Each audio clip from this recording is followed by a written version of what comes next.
Hi, welcome to this BoxySVG video where we will be going over grouping objects and then navigating the grouping of objects. So grouped objects really work as one solid image. On my canvas here, I have 5 different elements. I've got the stop text, the red octagon, a black rectangle, and a blue rectangle. And each of these is functioning as its own object or shape. You can see when I have this rectangle selected, the navigation up here in the top left tells me it's a rectangle or an n-gon or text. But maybe I want to have the stop sign work together and not have the different elements that I can drag around and move everywhere. I want this stop sign to function as one.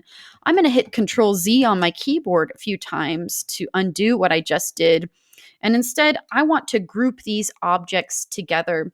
So I'm going to hold down Shift on my keyboard and I'm going to select these 3 elements of the stop sign. I'm going to then go up to Object, and then I can click Group here, or I can just hit Ctrl+G on my keyboard. So I'm going to click Group, and now these objects are a group. Do you see in my top left corner, instead of saying rectangle or n-gon, it says group.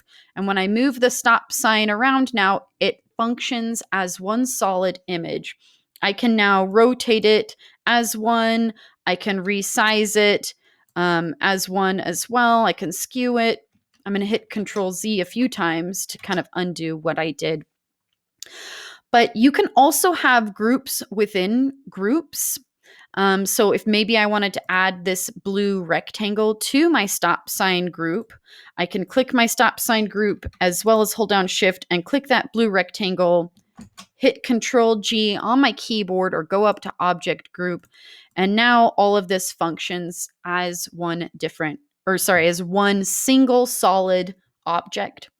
Let's open up the Objects panel over on the right side and take a look at what we've done from the different visibility of the layers from the Objects panel.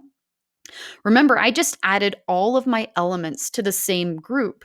So it's showing up as a folder in the Objects panel. So if I click this drop down, you can see my rectangle that is kind of on its own within the group, and then the group of the other shapes that I had previously made with the rectangle, the n-gon, and the text.